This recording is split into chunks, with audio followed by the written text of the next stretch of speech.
Bienvenue sur Liberty Records, on parle aujourd'hui de la folie de l'actu. Au sommaire, Agnès Buzyn mise en examen, Véran et Philippe sont également visés. Les manifestations contre le pass sanitaire continuent en France, et pour finir, on parlera des dérives toujours plus scandaleuses de la discrimination due à la politique sécuritaire. C'est parti. L'ancienne ministre de la Santé a donc été mise en examen pour mise en danger de la vie d'autrui.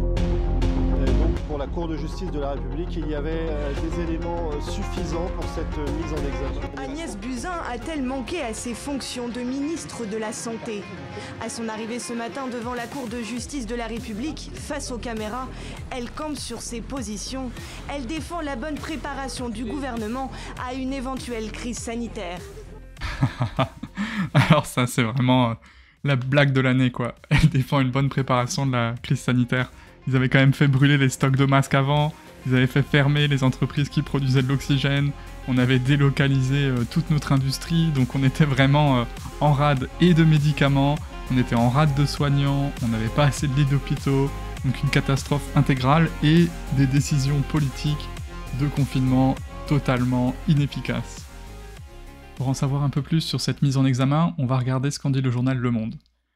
Mise en examen d'Agnès Buzyn par la Cour de justice de la République. Ce qu'il faut savoir. La Cour de justice de la République a fait face à un afflux de plaintes, notamment contre Olivier Véran et Édouard Philippe. Alors on voit une photo de la ministre qui est devant la Cour de justice. Agnès Buzyn, prédécesseur d'Olivier Véran au ministère des Solidarités et de la Santé, était convoquée vendredi 10 septembre par la Cour de justice de la République. À l'issue de cette audition, l'ancienne ministre a été mise en examen par des magistrats de la Cour de justice pour mise en danger de la vie d'autrui pour son rôle à la tête du ministère jusqu'en février 2020. Première personnalité à être mise en cause dans ce vaste dossier, Madame Buzyn a par ailleurs été placée sous le statut plus favorable de témoin assisté pour abstention volontaire de combattre un sinistre. Alors elle est témoin assisté. Qu'a-t-il reproché à Agnès Buzyn? En juin 2020, la Cour a ouvert l'enquête sur la gestion de la crise sanitaire du gouvernement, après avoir jugé recevables 9 plaintes contre ce dernier. Le manque d'anticipation de l'administration, lorsque Madame Buzyn était ministre de la Santé de mai 2017 à février 2020, est principalement remise en cause. La mise en examen de l'ex-ministre était envisagée pour 2 motifs. Abstention volontaire de combattre un sinistre. Mesdames et messieurs, c'est avec une grande émotion que je quitte le ministère des Solidarités et de la Santé pour mener la campagne des élections municipales à Paris.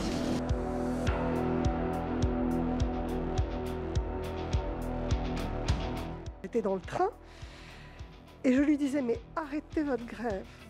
Nous avons besoin que vous répondiez aux mails. Nous allons avoir un tsunami qui arrive, vous devez vous mettre en ordre de marche. Préparez-vous, les hôpitaux doivent se préparer. Arrêtez cette grève, allez aux réunions, répondez au directeur. C'était le 12 février, j'étais dans le train pour les PSCO, je m'en souviens.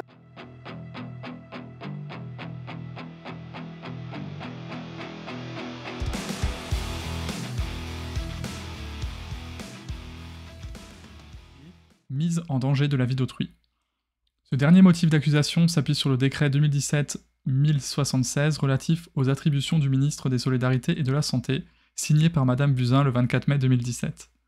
Il précise que le ministre des Solidarités et de la Santé élabore et met en œuvre les règles relatives à la politique de la protection de la santé contre les divers risques susceptibles de l'affecter.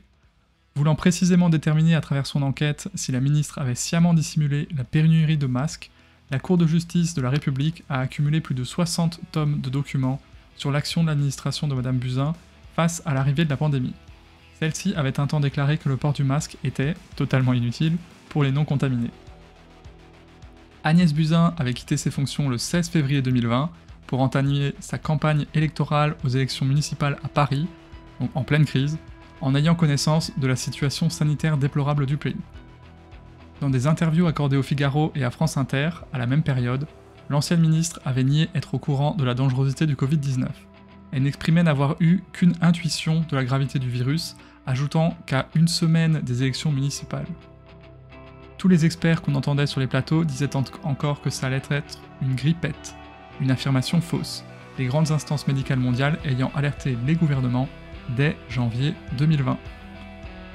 Enquête contre Olivier Véran et Édouard Philippe. Le motif d'accusation d'abstention volontaire de combattre un sinistre vise également l'ancien Premier ministre Édouard Philippe. À propos de l'épidémie elle-même, vous parlez beaucoup d'essayer de la ralentir. Il y a quand même une stratégie en France qui est très différente d'ailleurs. Ailleurs, on multiplie les tests de dépistage, y compris dans des drives pour les voitures. On en fait partout. En France, on les restreint au contraire. Ailleurs, on voit partout sur nos images depuis quelques jours les Italiens dans les rues de Rome avec des masques, tout le monde avec des masques, y compris aux États-Unis. En France, on nous dit que ça sert à rien. Est-ce qu'on en manque en France et ailleurs, on dit que le port du masque en population générale dans la rue, ça ne sert à rien. Pourquoi ils en mettent les autres? Mais moi, je ne suis pas responsable du comportement des individus. L'actuel ministre des Solidarités et de la Santé, Olivier Véran. Pour ce dernier, qui devrait être convoqué dans les prochaines semaines, la CJR enquête afin de déterminer si, comme pour sa prédécesseur, il a sciemment dissimulé la pénurie de masques. Il affirmait également que les masques n'étaient pas indispensables et que seuls les professionnels de santé devaient s'en équiper. Comme demain, et je l'ai déjà dit, une personne asymptomatique qui se rend dans des lieux publics, qui se déplace en transport en commun, n'a pas à porter de masque. Pas de masque FFP2 très technique, pas davantage de masque anti-projection, ce n'est pas nécessaire. Par contre, les professionnels de santé doivent pouvoir se protéger dès maintenant pour prendre en charge les patients suspects et les patients possibles. Depuis l'ouverture de l'enquête en juillet 2020, plus de 14 500 plaintes ont été déposées, donc c'est vraiment un record. Hein. Une partie de ces plaintes ont été jugées recevables et jointes à l'enquête selon François Molin, procureur général près de la Cour de cassation. De son côté, Édouard Philippe s'était défendu des accusations lui reprochant d'avoir sous-estimé le danger. Si nous n'avions pas pris au sérieux cet événement sanitaire, je n'aurais pas organisé une réunion dès le mois de janvier, ni pris des décisions lourdes, avait-il déclaré en mars sur le plateau de France 2. Et donc ça veut dire que ils savaient avant, mais qu'ils n'ont pas fait grand-chose. Ils n'ont pas été prêts, et lorsque on s'est pris la pleine épidémie en pleine face, eh bien il n'y avait rien de préparé en fait. Donc voilà, ça c'était pour cette mise en examen. On passe maintenant aux manifestations contre le pass sanitaire. Alors on a eu des manifs un peu partout en France, mais il y a également d'autres endroits dans le monde. On voit ici, si on prend les titres Google de la journée pour les manifestations, qu'il y a aussi eu des manifestations à Istanbul contre les mesures anti-Covid. Ce qui est intéressant, car en Turquie, c'est des mouvements de protestation qui sont pas forcément habituels. Ce qui montre qu'on n'est pas les seuls, les Français, à ne pas apprécier ce pass sanitaire. On a eu des manifestations avec les personnels soignants, on a eu plusieurs manifestants dans toutes les villes de France, à Paris, au Mans, on a eu des manifestations un peu partout en fait. Alors quand on regarde les titres, ce qui ressort des titres de presse mainstream, on va dire, on voit des dizaines de milliers de manifestants. Il souligne à Paris la manifestation des Patriotes menée par Florent Philippot a réuni quelques milliers de personnes au Trocadéro.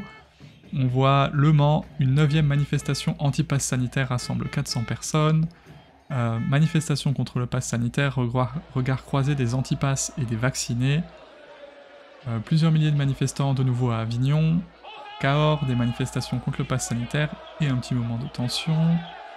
Belfort, des anti-pass manifestent devant des accès du FIMU. Je ne sais pas ce qu'est le FIMU. Qui est le Festival International de Musique Universitaire. Ok. Alors je sais pas ce que vous en pensez, mais moi je trouve qu'il y a beaucoup de policiers sur ces vidéos que l'on voit. Des policiers très armés qui ne sont pas visage masqué, on ne peut pas les reconnaître.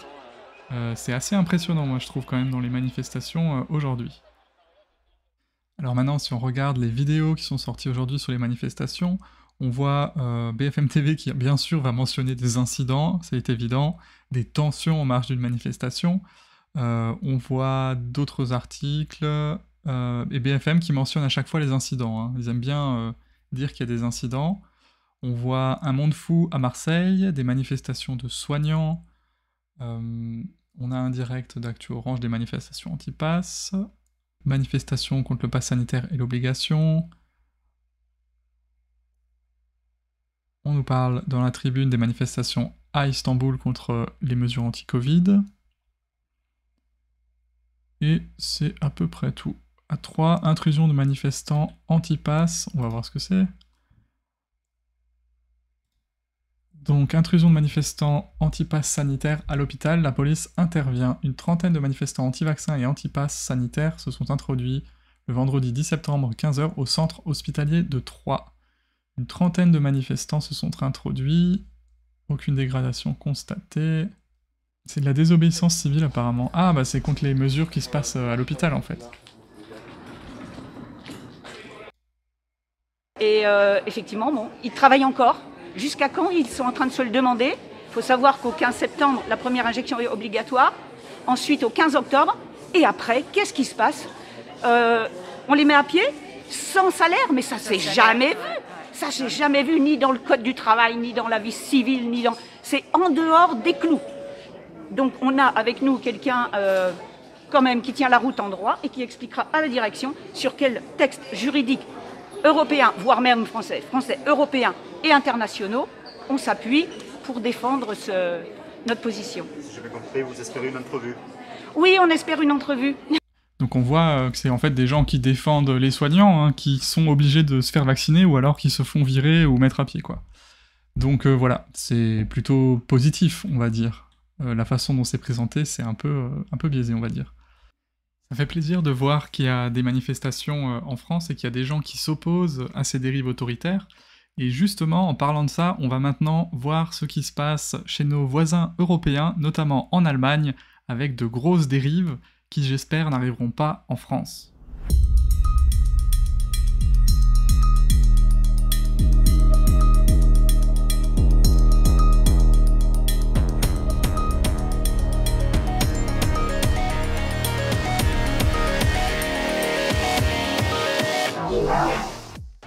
Aujourd'hui, en Allemagne, ne pas être vacciné ou rétabli peut vous valoir d'être exclu de certains lieux.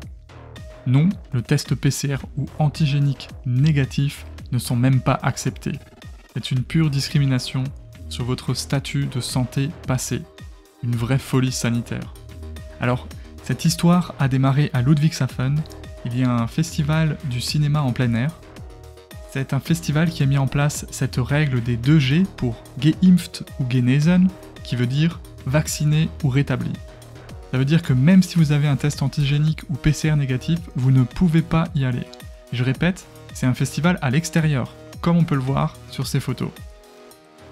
Alors je trouve cela très inquiétant, car c'est de la discrimination pure qui n'est même pas logique d'un point de vue sanitaire, car des personnes vaccinées peuvent transmettre, alors que si vous êtes négatif, on est sûr que vous n'avez pas le Covid. Il faut savoir que c'est la ville qui leur a demandé de mettre en place cette règle, ce qui est tout simplement scandaleux. Par contre, en acceptant cela, les organisateurs cautionnent évidemment cette règle, ainsi que les spectateurs qui acceptent d'aller dans ce festival. Alors le risque, c'est que ces pratiques inacceptables se répandent en Allemagne, mais également dans le reste de l'Europe.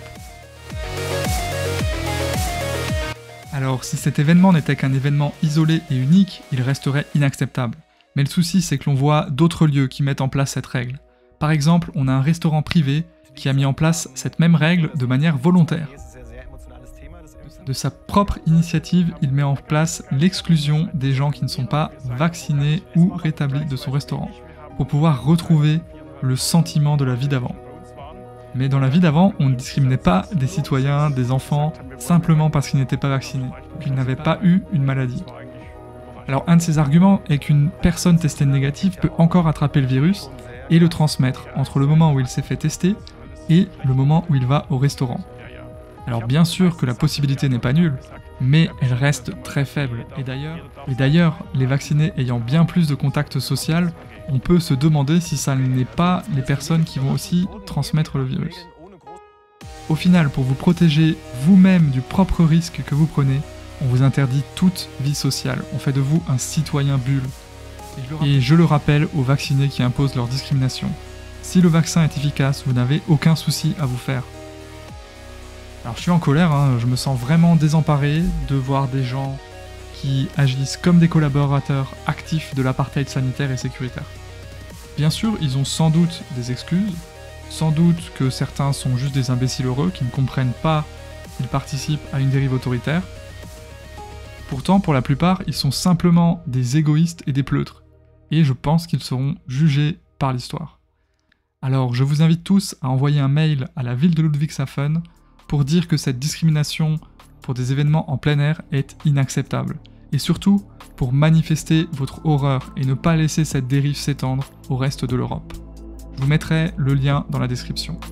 Écrivez aussi au restaurateur qui dit dans le reportage n'avoir reçu que quelques mails de clients scandalisés et que du coup ça ne posait pas de soucis particuliers car la plupart des autres clients étaient d'accord avec cela. Alors pour terminer, une dernière courte actu d'Allemagne où les politiques cherchent à convaincre par tous les moyens la vaccination des enfants.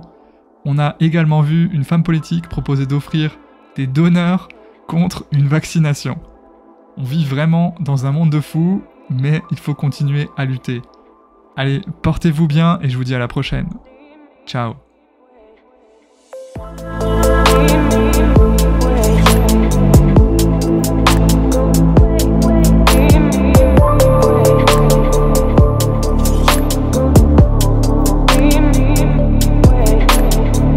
On est en train d'éteindre une civilisation parce que de la civilisation de la liberté, on est passé à la civilisation de la gestion du risque. Mais en fait, ça ne marchera pas. On ne se protège plus d'une menace, on se protège d'un risque. Aujourd'hui, voilà que l'extérieur est soumis à un pass sanitaire. Même en extérieur, on est soumis à un pass sanitaire. Même dans les lieux d'absence de contamination ou de ridicule des contaminations, on fait croire aux gens qu'ils peuvent être contaminants. Et bien, ok, vous allez juste induire une société de psychiatrie. On va tous virer dingo. Dingo. Aujourd'hui, les gens vont mal. Quand on prive les gens de liberté et quand on leur fait croire qu'ils sont dangereux, on fait croire à une partie que les autres sont dangereux, ça finit. Ça ne peut que mal finir. Et ça va mal finir.